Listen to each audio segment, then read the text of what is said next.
Hello Ram sir. ఆయన రాజు. జీవితంలో ఇంకా మనం మారాల్సిన సమయం అనేది ఒకటి వచ్చేసింది. మారాలి, ఇంకా తప్పదు.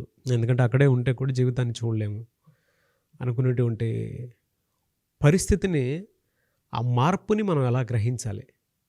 జీవితంలో మారటం అయితే తప్పదు కదా. ఒక మొనాటనీ లైఫ్లోకి వెళ్ళిపోతూ ఉంటాము. అలా ఉన్నప్పుడు ఆ పరిస్థితులు మనల్ని ఏ విధంగా ఇప్పుడు నువ్వు మారాలి అనేటువంటి విషయం తెలియచేస్తుంది. ఎలా గ్రహించాలి? ఆ మార్పుకి మనం ఏ విధంగా సిద్ధపడి ఉండాలి? సో విజువలైజేషన్ 2.0 హ్యాపీ మనీలో ఏం చెప్తారు? నారాజు, జనరల్గా మార్పు అని ప్రతి ఒక్కరు కోరుకుంటారు. ఎందుకంటే మన జీవితం మారాలి, ఏ రకంగా అయినా మారాలి. మనం బిజినెస్ చేస్తున్నా, జాబ్ చేస్తున్నా, డబ్బులు సంపాదించాలనుకున్నా, ఏదైనా మార్పు అయితే రావాలని కోరుకుంటాం. సాధారణంగా రెండు రకాలైన వ్యక్తులు ఉంటారు. పరిస్థితులు మారితే తను మారేవాడు, తను మారి పరిస్థితులు మార్చేవాడు. అయితే పరిస్థితులు మారేంత వరకు ఎదురు చూస్తావా? నీ జీవితకాలం ఎదురు చూపులే. నువ్వు మారి పరిస్థితుల్ని మారుస్తావా? అది బాధ్యత తీసుకున్నట్టు. అయితే నన్ను అడిగితే నిజంగా జీవితంలో మార్పు చాలా చిన్న మాట. కావాల్సింది మార్పు కాదు, పరిణామం, ట్రాన్స్ఫర్మేషన్ కావాలి. చేంజ్ అనేది చాలా తాత్కాలికమైంది. ఈ చేంజ్ మళ్ళీ వెనక్కి రావచ్చు, పరిణామం వెనక్కి రాదు. ఎప్పుడైతే పరిణామం చెందుతుందో జీవితంలో అన్ని విషయాలు పరిణామం చెందుతాయి. అయితే దానికి మొట్టమొదటి మెట్టు ఏంటంటే, we need to understand what is the power of identity shift. What is identity shift? మనిషి తనను తాను గుర్తించే విధానం మారితే తన జీవితం మారుతుంది. ఏంటి గుర్తించే విధానం? ఆఫీసులో పనిచేసే వ్యక్తి నేను ఒక గుమస్తా అని అనుకున్నాడంటే, గుమస్తా ప్రవర్తన, గుమస్తా ఆలోచనలు, గుమస్తా తీసుకునే నిర్ణయాలు తీసుకుంటాడు.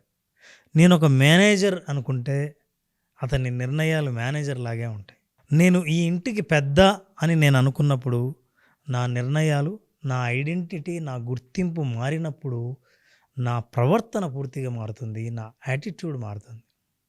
మీ వైఖరి మారాలంటే మీరిప్పుడు మిమ్మల్ని మీరు ఎలా చూసుకుంటున్నారో ఆ మార్పు అక్కడ జరగాలి, పరిణామం అక్కడ జరగాలి. సో ఈ ఐడెంటిటీ షిఫ్ట్ గురించి మనం జాగ్రత్తగా ఆలోచిస్తే నారాజు, అసలు మనిషి ఫిజికల్గా, మెంటల్గా, సోషల్గా, ఎకనామికల్గా కంప్లీట్గా పరిణామం చెందుతాడు. ఎప్పుడంటే, look at this, the way we perceive our self define our actions and reactions. మనల్ని మనం ఏమనుకుంటున్నామో దాన్ని బట్టి యాక్షన్స్ అండ్ రియాక్షన్స్. యాక్చువల్గా మనం పూర్వం ఒకటి సామెత చెప్పేవాళ్ళం, దొంగ చేతికి తాళాలు ఇచ్చినట్టు అని. దొంగ ఐడెంటిటీ ఉన్నప్పుడు ఎప్పుడెప్పుడు దొంగతనం చేద్దామా అనుకుంటాడు. దొంగ చేతికి తాళాలు ఇచ్చినప్పుడు మీరు ఐడెంటిటీ మారుస్తున్నారు అతన్ని. నువ్వు దొంగ కాదు, నువ్వే ఓనర్వి అని. ఓనర్ దొంగ చేయడు, దొంగతనం చేయడు. అందుకని దొంగ చేతికి తాళాలు ఇవ్వడం అని అంటారు. సో అట్లాగా మన గుర్తింపు మనం ఏం చూస్తున్నాం? నువ్వు ధనవంతుడు అవ్వాలా, బాగా డబ్బు సంపాదించాలా, ఇప్పుడు పేదవాడా? నువ్వు పేదవాడి ప్రవర్తన, పేదవాడి లక్షణాలే కలిగి ఉండి అలాంటి నిర్ణయాలే తీసుకుని అలాంటి ఆలోచనలే నువ్వు క్యారీ చేస్తూ ఉంటే ధనవంతుడి ఆలోచనలు ఎలా వస్తాయి? నీ ఐడెంటిటీ షిఫ్ట్ని ఎట్లా మార్చాలి, మారే ముందు ఏంటి అని ఈ వ్యక్తి నీకు చాలా బాగా తెలుసు నారాజు. నేను అనేది ఎడమవైపు ఉన్న వ్యక్తి నీకు చాలా బాగా తెలుసు. అతని పేరు చెబితే నువ్వేమైనా గుర్తుపడతావేమో చూద్దాం. అతని పేరు రత్నాకరుడు. అతను దారిదోపిడీదారు, హంతకుడు, వేటగాడు. వేటగాడు అనేది క్లియర్గా తెలుస్తుంది. ఇతను రత్నాకరుడు అని అతను హిందువులకే కాదు ప్రపంచం మొత్తంకి అతను ఎవరో తెలుసు. దారి దోపిడీ చేస్తూ ఉండగా నారదుడు కనిపించి నారదుడిని కూడా దోపిడీ చేద్దామని ఎదురు వెళ్తే ఆ నారదుడు అతన్ని, నేను వచ్చేంత వరకు నువ్వు ఒక జపం చేస్తూ ఉండు, వచ్చిన తర్వాత చెప్తా అన్నాడు. ఆయన మాటలు విని మారిపోయి కూర్చొని జపం చేస్తూ వచ్చాడు. అతని చుట్టూ పుట్టలు కూడా ఏర్పడ్డాయి, అన్నంతవరకు జపం చేస్తూ వచ్చాడు.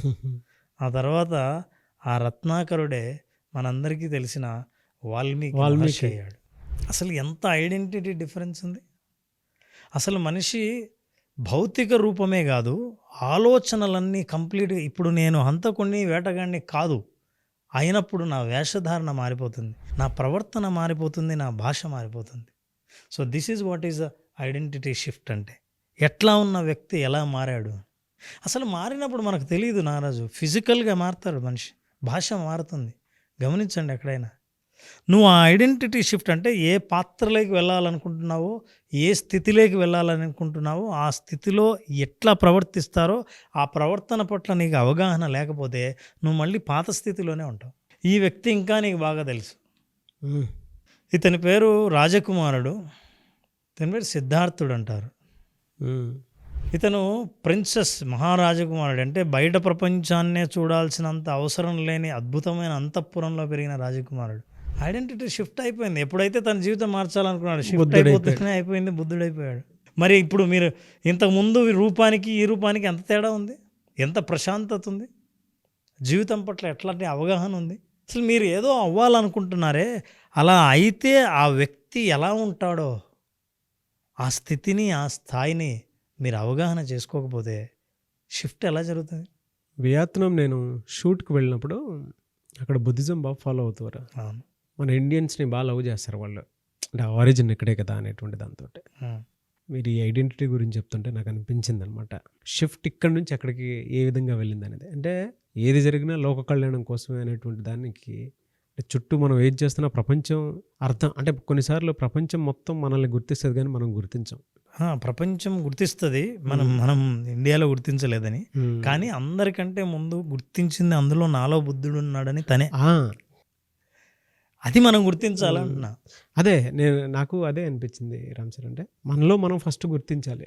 కొన్నిసార్లు మన ప్రవర్తన తెలియకుండా చుట్టుపక్కల ఉండేటువంటి వాళ్ళకి ఇతనిది అనేటువంటి ఆలోచన వచ్చినా కూడా మనం అది గుర్తించలేం కూడా. ఇప్పుడు మీరు వీడియోలో ఒక్కొక్క విషయం చెప్పేటప్పుడు అర్థమవుతుంది నాకు, వేరే వాళ్ళు చూస్తారు మన దాంట్లో కొన్నిసార్లు మన ఐడెంటిటీని, వీడి దీనికి పర్ఫెక్ట్ అని, బట్ మనం చూడలేము. అదే బాధాకరం కొన్నిసార్లు. నిజమే, దురదృష్టం అది. ఉమ్. సిద్ధార్థుడు కొన్ని వేల మంది జనాన్ని కమాండ్ చేయగలిగిన స్థితి నుంచి అతను ఏమీ కమాండ్ చేయకుండానే ఒక మాట మాట్లాడితే భక్తులుగా సరెండర్ అయ్యే స్థితికి మారాడు. అది షిఫ్ట్. కమాండ్ చేయాల్సిన అవసరం లే, ఒక మాటకు సరెండర్ అయిపోయారు. అది ఐడెంటిటీ షిఫ్ట్ అంటే. ఇట్లాంటి షిఫ్ట్ జరగడమే పరిణామం అంటాం, transformation. It is not change. Change అశాశ్వతం. ఈయన బెంగాల్లో ఉంటాడు, నరేంద్రనాథ్ దత్తా. ఉమ్.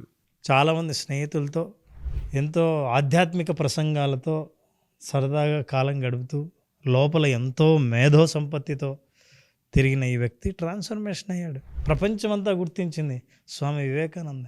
వీళ్ళందరూ నేను చెప్తున్నాను అంటే, మనం ఎంతసేపు ఈ రోజుకి, రేపటికి, వచ్చే వారానికి, నెల రోజులకి నాలో జీవితం వచ్చే మార్పు వెనక్కి తిరుగుతుంది, వెనక్కి వచ్చేస్తుంది.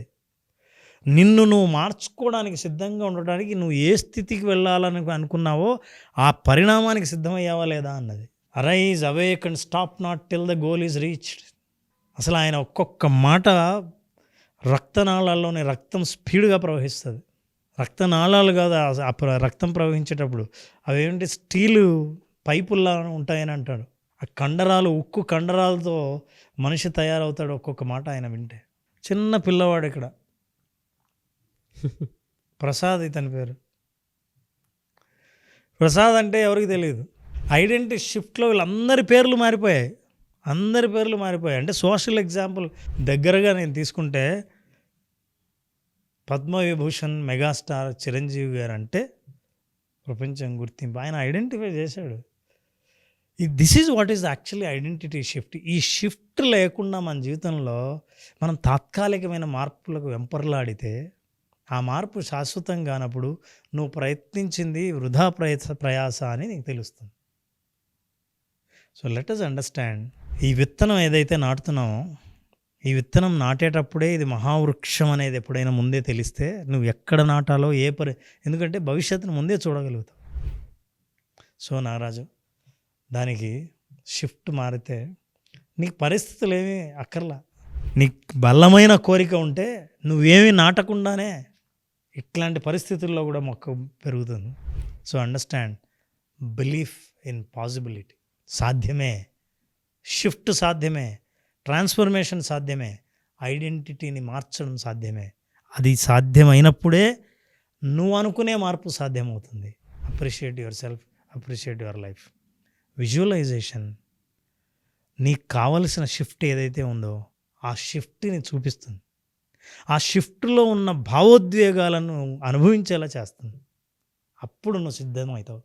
అట్లా సిద్ధమైనప్పుడు నీ జీవితమే సంపూర్ణంగా మారిపోతుంది. ఆ మార్పు కోరుకోవాలి తప్ప తాత్కాలికమైన మార్పు కాదు. ఓ స్పిరిచువల్ గురువు చెప్పినట్టు చెప్పారు. ఒక్కొక్కటి. ఇవన్నీ మన కంటి ఎదురుగా ఉన్న వాస్తవాలే. కానీ ఆ వాస్తవాల లోతును అర్థం చేసుకోకపోతే ఇవి కేవలం స్టోరీలే అవుతాయి. మిమ్మల్ని మీరు మార్చుకోవాలి అనుకున్నటువంటి వాళ్ళు విజువలైజేషన్ 2.0 హ్యాపీ మనీ. మీరు ఏదైతే అనుభవించాలనుకునే మీ బ్యాంక్ అకౌంట్లోకి మనీ రావాలి అనుకున్నటువంటి మైండ్ సెట్లోకి మీరు రావాలి అనుకుంటే విజువలైజేషన్ 2.0 హ్యాపీ మనీలోకి మీరు జాయిన్ అవ్వచ్చు. సో బ్యాచెస్ ఎప్పుడంటే అవకాశం ఉంటుంది సార్? నారాజు ఆగస్టు 9th నుంచి బ్యాచ్ స్టార్ట్ అవుతుంది. 5 రోజుల పాటు జరిగే ఈ హ్యాపీ మనీలో సంపూర్ణమైన లైఫ్ ఎలా ఉంటుందో ఒకసారి వాళ్ళ జీవితాన్ని వాళ్ళ భవిష్యత్తులోకి వెళ్ళి చూసుకోవాలనుకుంటే ఈ ప్రోగ్రాం చూపిస్తుంది. ఎస్. సో సంపద అంటే ఒక్క వస్తువే కాదు, సంపూర్ణమైన జీవితానికి అవసరమైన సంపద ఏదైతే ఉందో, ఆరోగ్య సంపద, డబ్బు, relationship, success, career, personal life, work life balance, stress management, వీటన్నిటికీ దారి చూపించేది visualization 2.0. Yes sir, thank you అండి. Thank you so much Ram sir. ఈ బ్యాచ్లో నేను కూడా జాయిన్ అవుతాను. Most welcome. నీ బర్త్డేకి ముందు రోజు. Yes. So I'm also eagerly waiting for the day. Thank you అండి. Thank you so much Ram గారు. థ్యాంక్స్. సో విజువలైజేషన్ 2.0 హ్యాపీ మనీలో మీరు జాయిన్ అవ్వాలి అనుకుంటే స్క్రీన్ మీద మీ కాంటాక్ట్ నెంబర్ కనిపిస్తుంది. దాన్ని మీరు కాల్ ఆర్ మెసేజ్ వాట్సాప్ చేసి వెంటనే ఎన్రోల్ చేసుకోండి. ఈ వీడియో లైక్ చేయండి, షేర్ మాత్రం తప్పకుండా చేయండి. ఇలాంటి మరిన్ని వీడియోస్ కోసం మా ఛానల్ ఫాలో అవ్వండి. Thank you.